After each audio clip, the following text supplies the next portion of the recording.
Bon, on va parler d'une artiste qui a littéralement régné sur l'Afrique centrale. Une meuf qui a enchaîné les hits, qui faisait danser tout le monde et qui a même eu droit aux trophées, aux interviews, bref, la star.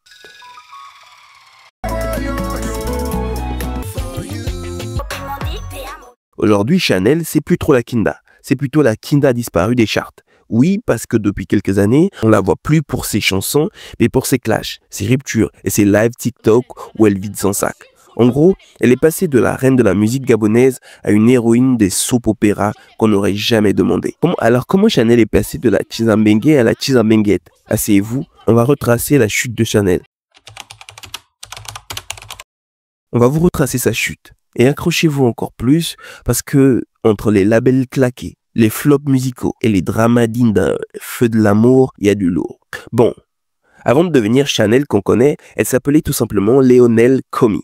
Et comme beaucoup de stars, son premier plan de carrière, c'était pas la musique, c'était Miss Gabon.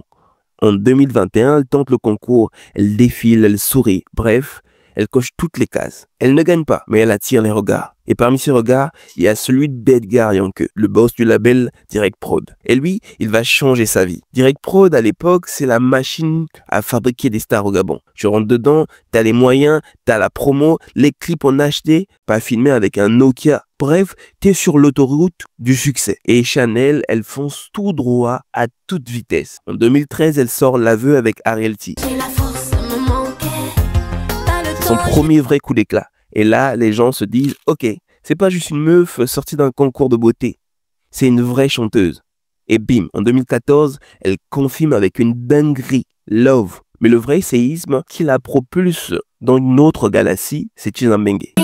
Tchizambenge, c'est le hit. C'est pas compliqué. Si t'es au Gabon, en Côte d'Ivoire ou au Cameroun en 2015, tu ne pouvais pas échapper à cette chanson. T'allais au mariage, il y avait Tchizambenge. Au baptême, il y avait Tchizambenge. Même les funérailles, il y avait Tchizambenge. J'en suis sûr. Ça devient un phénomène culturel, au point que le mot Chiza, maîtresse, devient limite une identité. Chanel n'a pas juste fait un tube, elle a inventé un mot dans le dictionnaire. Et comme si ça ne suffisait pas, elle enchaîne derrière avec d'autres sons qui tournent fort et surtout des albums. Chanel Is My Name en 2015, puis Electric 2.0 en 2020. Entre-temps, elle rafle tout. Afrima en 2019, Primude en 2018-2020. Bref, elle devient la meilleure artiste d'Afrique centrale. C'est pas moi qui le dis, c'est gravé dans la croche. En gros, à ces moments-là, Chanel est intouchable. Elle a les hits, les récompenses, le public et même l'aura internationale. C'est plus une chanteuse locale, c'est une référence. Pour situer, c'est comme si Aya Nakamura et Yemi Alade avaient fusionné et qu'elle avait décidé d'habiter à Libreville. Tout le monde veut travailler avec elle. Elle est invitée dans les festivals, elle fait des feats, elle devient l'ambassadrice officielle de la musique gabonaise. Et honnêtement, à ce stade, personne ne pouvait imaginer qu'un jour elle tomberait de son piédestal. Sauf que la musique, c'est pas juste des tubes et des trophées. Il y a aussi les coulisses, les labels, les contrats. Et spoiler, c'est là que ça a commencé à sentir le cramé pour Chanel. Alors que jusque-là, tout roulait pour Chanel, succès, trophées, tubes qui font danser même ta grand-mère. Bref, la vie était belle. Mais comme dans tout bon scénario, il y a toujours un moment où ça part en sucette. Et pour Chanel, ce moment, c'est quand elle a commencé à avoir des embrouilles avec le label, avec son label de départ, Direct Prod. Bon, officiellement, c'est jamais clair. On parle de désaccords artistiques, de problèmes de droit, de contrats pas respectés.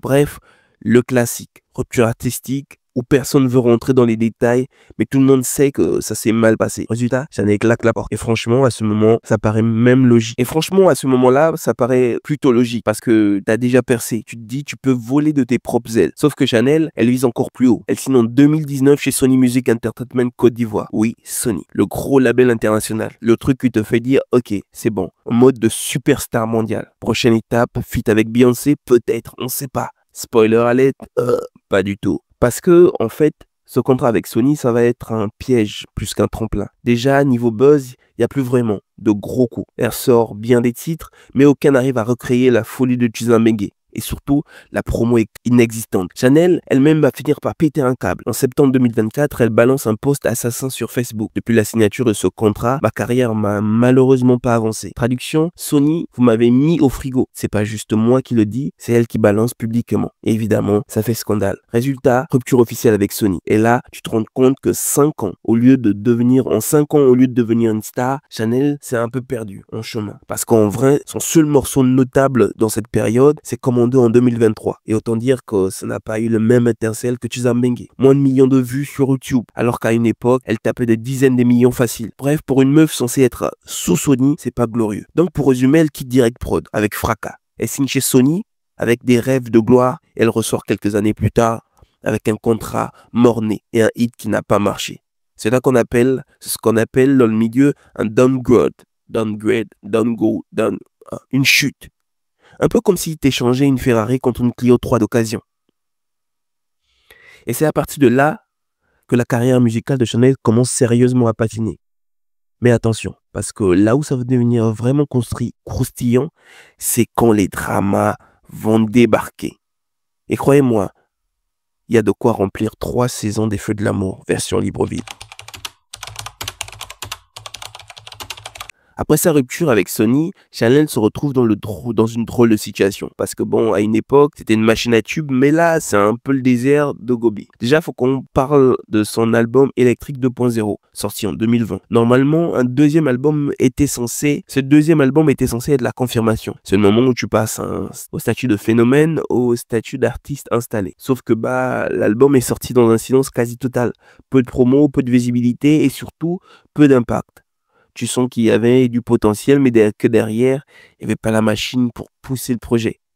Ensuite arrive Commando en 2023. Et là, bon, soyons honnêtes, c'est pas mauvais. Mais c'est pas Chizambenge. Le clip sort, la chanson tourne un peu, mais en termes de vues, ça plafonne à moins d'1 million de vues.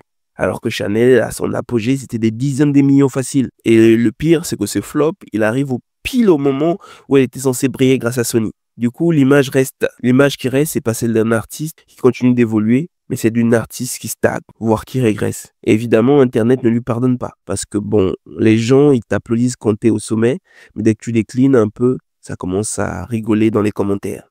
Chanel disparaît peu à peu de la scène musicale. Peu de singles, pas de gros albums, plus vraiment d'événements marquants. Son nom revient plus dans la rubrique People que dans la playlist. Et c'est là qu'arrive le twist. Parce que quand tu n'as plus de buzz avec la musique, faut que tu trouves autre chose pour exister. Et elle va trouver les scandales. Mais attention, pas les petits scandales. La diva capricieuse, non. On parle de gros dramas dignes de films de télé-réalité.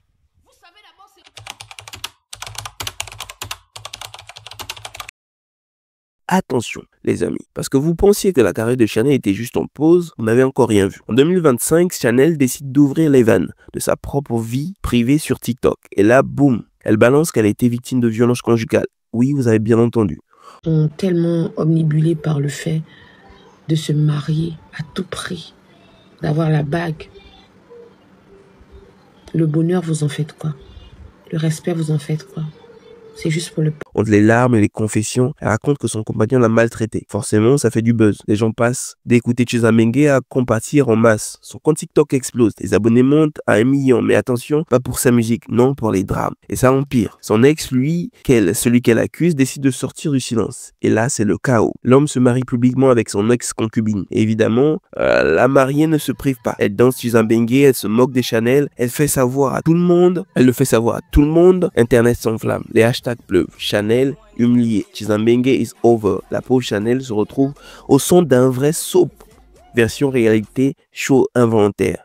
Et comme si ça ne suffisait pas, l'ex sort encore plus de scandales. Il accuse Chanel de manipulation, de savoir qu'il était en couple, d'en avoir joué. Bref, il retourne contre elle. Les fans se sont divisés. Certains pleurent pour elle, d'autres critiquent violemment son image d'artiste sérieuse est maintenant éclipsée par celle d'une femme au cœur d'un drama XXL. Chanel n'est plus juste une chanteuse, elle devient un personnage de télé-réalité, un feuilleton en direct sur les réseaux sociaux. Ses vidéos passent plus pour les live confessions que pour des performances musicales.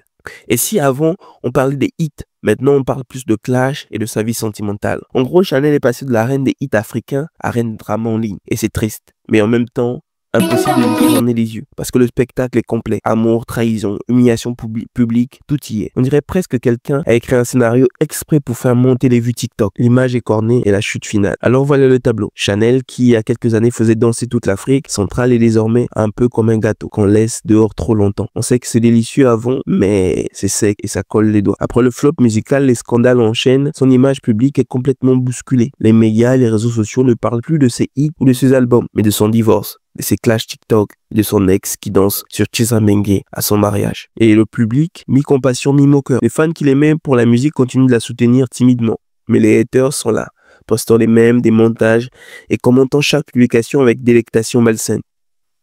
Et pourtant, malgré tout ça, Chanel garde quelque chose. Elle reste précieuse aux yeux de ceux qui l'ont aimée. Son talent est là, mais éclipsé par les scandales. Elle est devenue un personnage hybride, moitié artiste, moitié héroïne tragique d'un feuilleton africain en temps réel.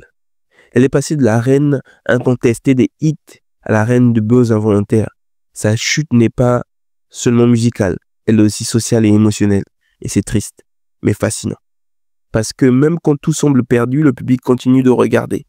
Comme un accident de voiture, tu sais que c'est moche, mais tu peux pas détourner le regard.